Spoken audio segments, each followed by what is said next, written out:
বিয়ে হওয়া সত্ত্বেও পড়াশোনার জন্য স্বামীর থেকে দূরে থাকতে হচ্ছে, এদিকে টিচাররা অ্যাটেন্ডেন্সের মার্কস দিতে দেন না। এটা কি গুনাহ হচ্ছে?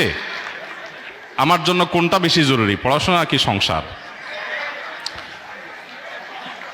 আমাদের এ বোন উভয় সমস্যায় পড়েছেন। আল্লাহ তাআলা তাকে তার সমস্যা থেকে উত্তরণের পথ দেখিয়ে দিন। স্বামীর কাছে থাকতে গেলে, সংসার করতে গেলে টিচার অ্যাটেন্ডেন্স দিচ্ছেন না, আবার টিচারের কাছে অ্যাটেন্ডেন্স পেতে গেলে স্বামী অ্যাটেন্ডেন্স দিচ্ছেন না। জটিল সমস্যা। দেখুন,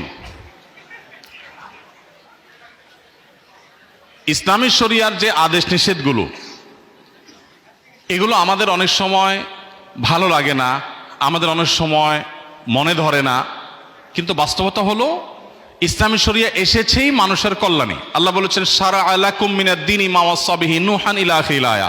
আল্লাহ যে শরীয়ত দিয়েছেন এটা লাকুম, মুফাসসিররা বলেছেন এ লাকুম আই লিইনতিফাইকুম, তোমাদের উপকারের জন্যই আল্লাহ শরীয়ত দিয়েছেন। অতএব শরীয়তের কোনো বিধান আমার বুঝে না আসলেও বুঝতে হবে যে এটা তিতা ঔষধের মতো, আমার জন্য কল্যাণকর।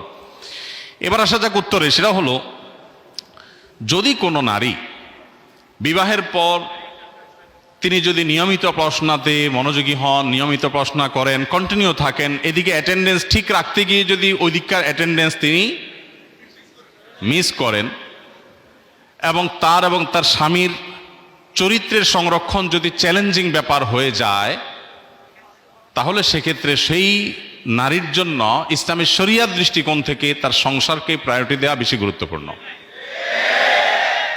একটা অপ্রিয় মাসআলা দিয়েছি আমি, অপ্রিয় মাসআলা, অজনপ্রিয় মাসআলা, কিন্তু শরীয়তের নির্দেশ না এটা। আমার জন্য উচ্চতর জ্ঞান অর্জন করাকে শরীয়ত ফরজ না করলেও বিবাহ হয়ে গেলে আমার সাংসারিক জীবন যাতে ক্ষতিগ্রস্ত না হয় সেটা আমার জন্য কিন্তু ফরজ। এই যে প্রায়োরিটি, এটা বুঝতে পারাটা গুরুত্বপূর্ণ।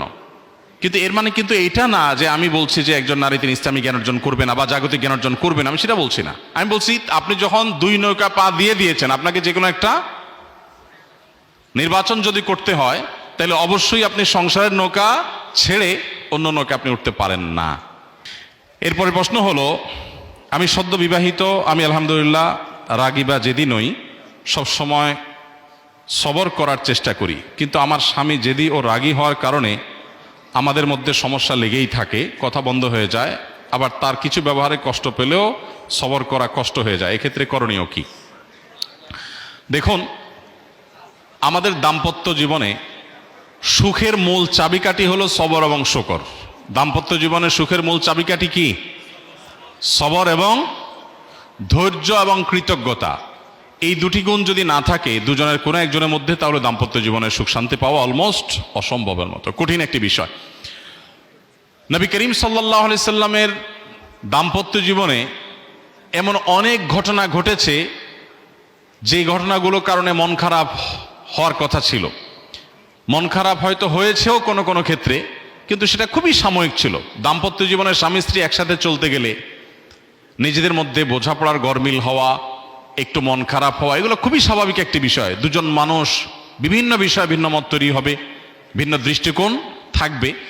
এই বিষয়গুলোতে ধৈর্যের কোনো বিকল্প নেই। বিশেষ করে মেয়েদেরকে আমরা বলতে চাই, মেয়েরা তাদের সাংসারিক জীবনের শুরুতে তাদেরকে বেশি একটু স্ট্রাগল করতে হয়। আমাদের সামাজিক প্রেক্ষাপটে নারীদের প্রতি নানা বৈষম্য, তাদেরকে কোণঠাসা করে রাখার চেষ্টা, নানা কুসংস্কার, এগুলোর কারণে মেয়েদের উপরে অনেক বেশি কষ্টকর হয় তাদের সাংসারিক জীবনের শুরুর সময়টা পার করা। কিন্তু আমি বলি সব সময়, সাংসারিক জীবনের শুরুতে আমাদের সামাজিক বাস্তবতায় পুরুষ শুরুতে একটু বেটাগিরি দেখাইলেও সাংসারিক জীবনের শেষে এসে কিন্তু পুরুষ পুরাটাই বিড়ালের মতো থাকে। কিভাবে? প্রথম বিয়ের পর যেহেতু একজন নারী তিনি বাবার বাড়ির ছেলে স্বামীর সংসারে আসেন, সেখানে স্বামীর বাবা, স্বামীর ভাই, স্বামীর বোন, স্বামী সব তার, আর উনি একা আরেক ঘরের, আরেকটা ফ্যামিলির। খুব স্বাভাবিকভাবেই এতগুলো পরকে আপন করা চ্যালেঞ্জিং একটা কাজ হয়, খুব কষ্টকর হয়। অনেক মেয়েরা এটা ধৈর্য ধারণ করতে পারেন না। আর ওই যে এক শ্রেণীর মানুষ আছে যারা আমাদের ধার্মিকদেরকে, আমাদের মুসলিম বোনদেরকে খোঁচাখুচি করে বলে, আরে কি জন্য এই সমস্ত স্ট্রাগল করবা, বের হয়ে আসো, দেখো জগৎটারে কত সুন্দর। এরা উস্কে দেওয়ার পরের ইতিহাসটা আর জানার চেষ্টা করে না। এই ভদ্রমহিলা তার কথা শুনে যারা বেরিয়ে আসে তাদের পরবর্তী পরিণতি তারা আর জানেও না, জানার চেষ্টাও করে না। এর বিপরীতে যারা কষ্ট করে টিকে থাকে, যারা কষ্ট করে ধৈর্য ধারণ করে, সবর করে, নদীর কিনারাতে যে বড় বড় ঢেউ এটা দেখে ভেতরে ঢুকতে যারা ভয় পায় না, সাহস করে এগিয়ে যায়, একটা পর্যায়ে তাদের এই কষ্টটা থাকে না। কখন কষ্ট থাকে না? একজন মেয়ে যখন স্বামীর সংসারে যাওয়ার পর প্রথম প্রথম কষ্ট হয়, একটা বাচ্চা হয়, আল্লাহ দেয়, দুইটা বাচ্চা হয়, সংসারে আস্তে আস্তে বাচ্চারা বড় হতে থাকে। এক একটা বাচ্চা বড় হওয়া মানে তার এক একটা বাহিনী দাঁড়ায় যাওয়া। এই ছেলে মেয়েগুলো যখন বড় হয়ে যায়, ডানে দেখে ছেলে দাঁড়ায় আছে, বামে মেয়ে দাঁড়ায় আছে, কদিন পরে ছেলের ঘরের ছেলে, এরপরে মেয়ের ঘরের মেয়ে, এগুলো যত বাড়তে থাকে এই সবগুলোকে দিন শেষে মায়ের বাহিনী হিসাবে কাজ করে। বাবা বেচারা তখন সোফার এক কোণায় চুপচাপ বসে থাকে। সারা জীবন যত উসফুস করেছে সব শেষ। এখন ভদ্রলোক পৃথিবীর সবচাইতে ভদ্র মানুষ হিসেবে সোফার এক কোণায় বসে থেকে বিনম্র আচরণ করে তিনি নিজেকে উপস্থাপন করেন। আর ভদ্রমহিলা যত বৃদ্ধ হতে থাকে, যত বয়স বাড়তে থাকে, তার সৈন্য সামন্ত লোকবল, তার বাহিনী ডানে বামে এমনভাবে তার বাড়তে থাকে। এরপরে পুরুষ এক কথার বেশি দুই কথা বললে বলে, তুমি মসজিদ থেকে আজকে এত তাড়াতাড়ি কেন আসছো?